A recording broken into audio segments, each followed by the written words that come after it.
August August 5th, I believe the date was. The Premier of Nova Scotia put a fire ban on the entire province because of the drought.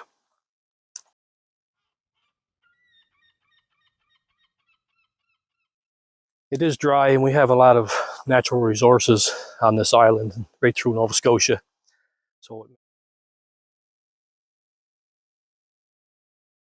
at the end of the day, when you put restrictions on things, you end up people in different circumstances.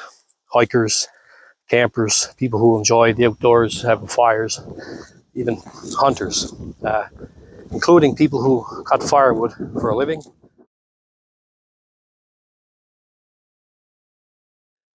And when we're talking about recreation, ATVs, side-by-sides are included in that big grand scheme of restrictions. So that really hinders what I do. Not only the fact of going out and getting the wood, but selling the wood at the same time.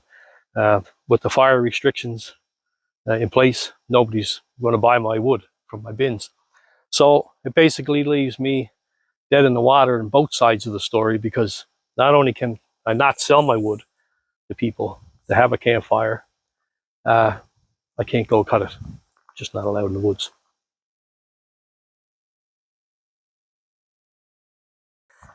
And these restrictions are supposed to stay on until October. So if that's the case, it's not leaving me much choice. If I want to sell wood next year, I want to burn wood next year, I'll have to buy it by the length. That costs me about $175, $170, I believe, a cord.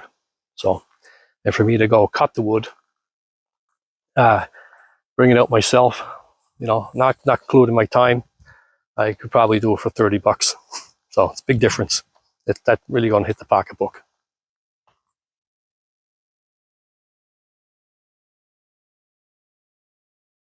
And the strange thing about it all is that it's Winston's land that we're cutting on. So Winston can hop on the case tractor, head up, get himself a load of wood. I'm not allowed to go with him because I am not on the deed of the land.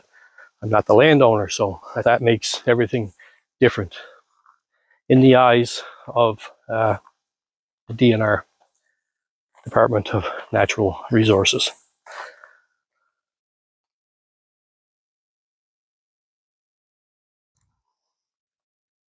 So, like I said, I can see both sides of the issue here. People are angry. They want to go walking. They love hiking. They love on their pedal bikes and stuff like that, mountain bikes. I can see the fire restrictions staying in place. I really can, because it is dry. But we're after having some rain, not much. And I do believe they should open them up to people like myself, hikers, who just want to enjoy the woods, go cut some wood, enjoy their ATV, and just stay out of trouble. I know there's people who can, just looking for trouble, right?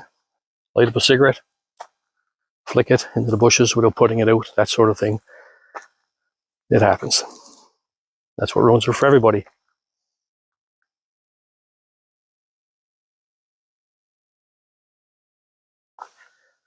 Now here's the part of that ruins it for everybody that makes it a hard pill to swallow. Nobody's allowed in the woods right now. Nobody, without special permits.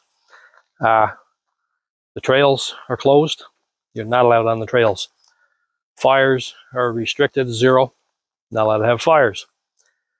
You're not allowed ATVs in the woods, trails, whatnot, hiking. So nobody's in the woods right now. And I believe we have one of the highest forest fire seasons,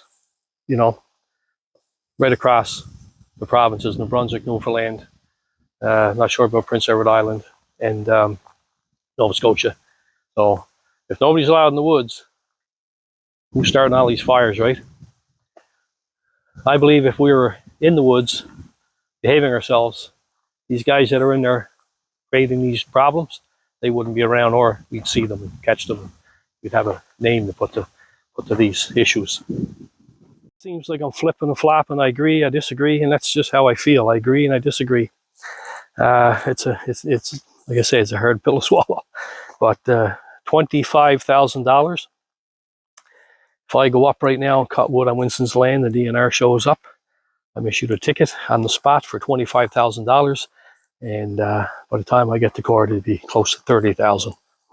So you tell me if it's worth $30,000 to cut a few cords of wood.